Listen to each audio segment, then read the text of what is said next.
So I can turn the flash off and just have a shot of a flower, or I can turn the flash on and give it just a little bit of a kick. So it's a bit brighter, but the background is still natural. Do you see that? So that's, I just turned the flash off and took a picture of the flower, or I turned the flash on and the flowers got zing, but the background is still there. And how strong I make that background, whether or not I want it to be completely black or mostly green and natural, depends on how strong the flash is. So I can turn the flash all the way up and then have to adjust the settings here. Those of you who have a camera that has a little thingy might want to borrow this, because these lights are all set up. All you got to do is snap this on the top of your camera, like this will work. And you can, you know, line up a shot like you'd like to and turn the flash up and down as needed. There you go. I've read about ISO and aperture, and I never remember what they mean or what they do, and I'm just too afraid to mess with them. Well, so that's the thing. The secret of photography is there's three ways to control exposure.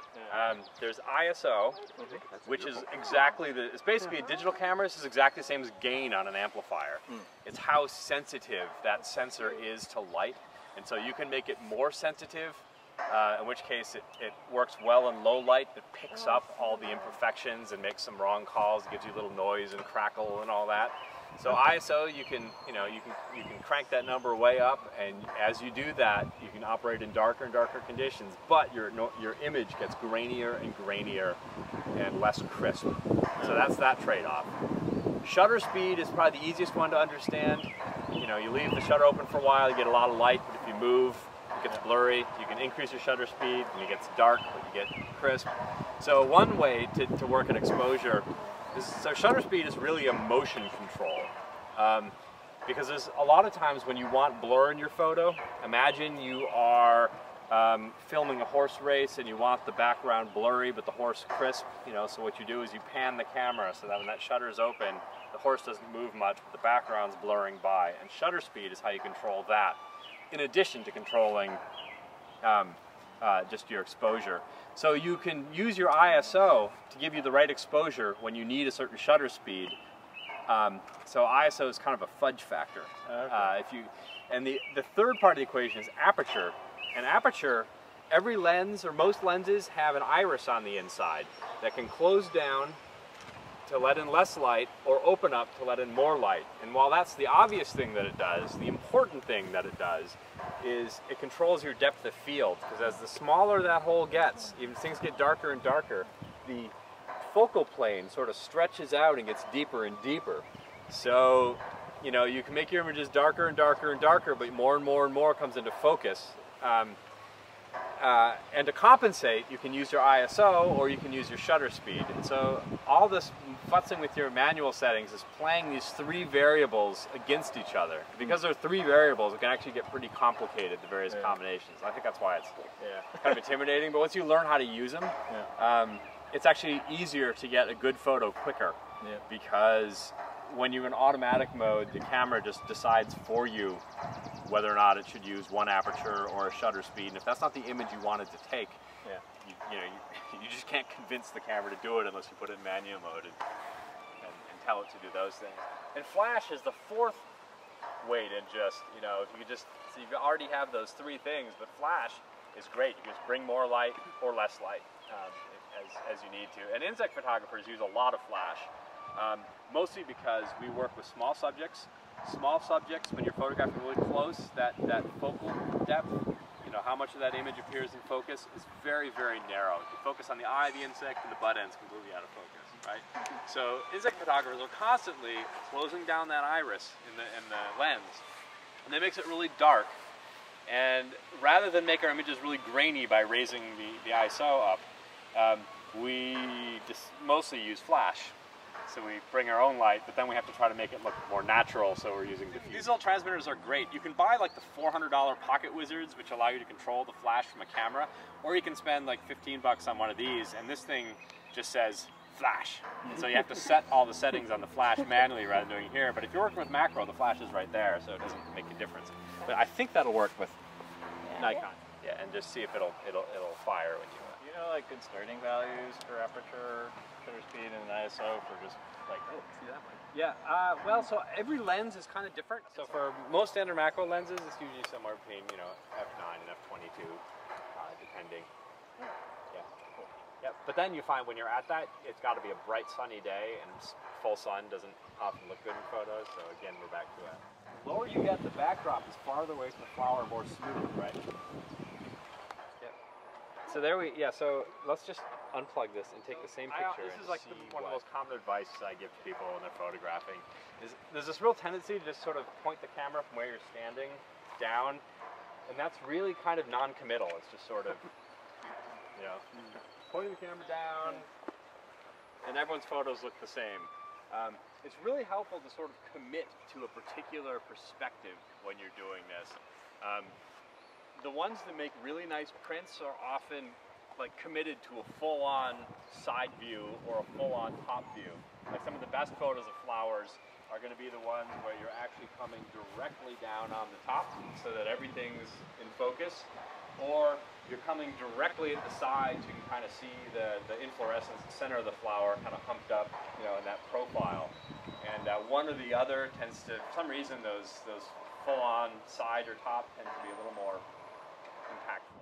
Lower yourself down so that what you're getting behind the flower is sort of a smooth, out of focus background, right? Yeah, so now you're isolating the flower by coming in from a low level, and the background is not, yeah, let's see how that turned out before we get too far in this. Yeah, I'm gonna mess with it. That's actually really nice. Oh, that is really nice. Yeah. Worth learning how to change those manual settings. I don't know. I mean, I'm not very good at video. I have one piece of advice about video, and that is, do you please use a tripod? Is a monopod help? Oh, monopod does help.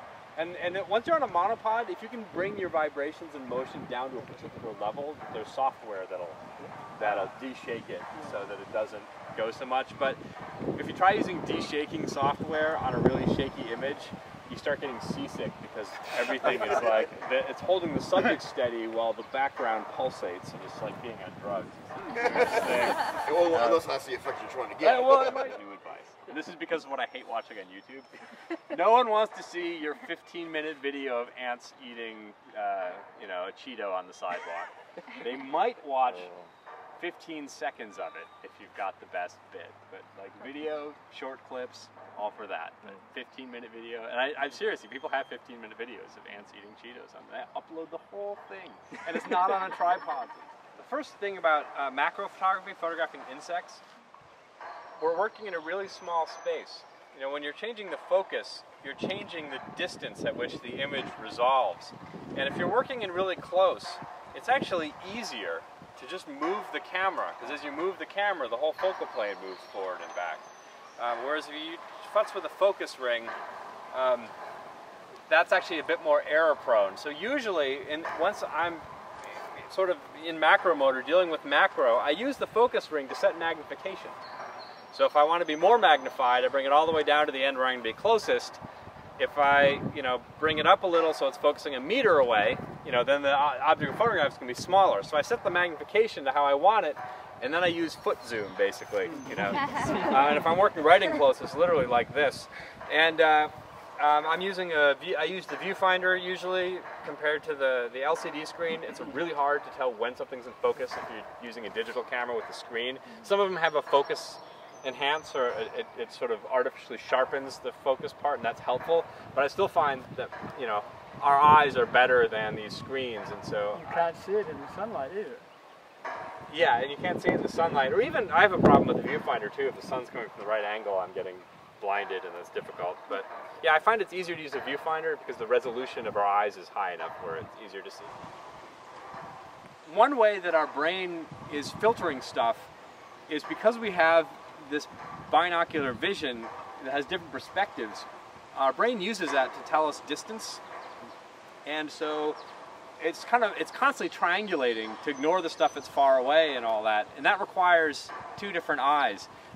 Camera's just got one lens, and so we're losing that extra perspective, which means that our brain, when we're looking at a two-dimensional image, a photograph, our brain has lost one of its essential tools for filtering out clutter. Which is why I spend so much time telling everyone, don't just point your camera down, find the right angle so that the background is really simple.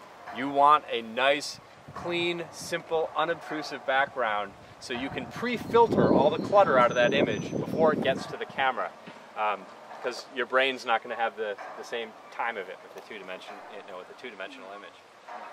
I don't know if that makes sense, but that's Alex's big theory of why you want to squat when you're taking photographs. What makes an SLR an SLR camera is that it's got a prism in here, so that when you look through the little window, you are literally looking through the lens.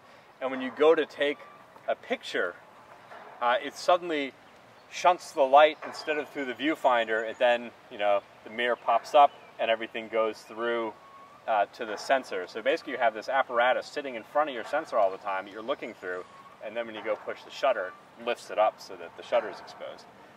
And it is a lot easier to focus, I find, through the viewfinder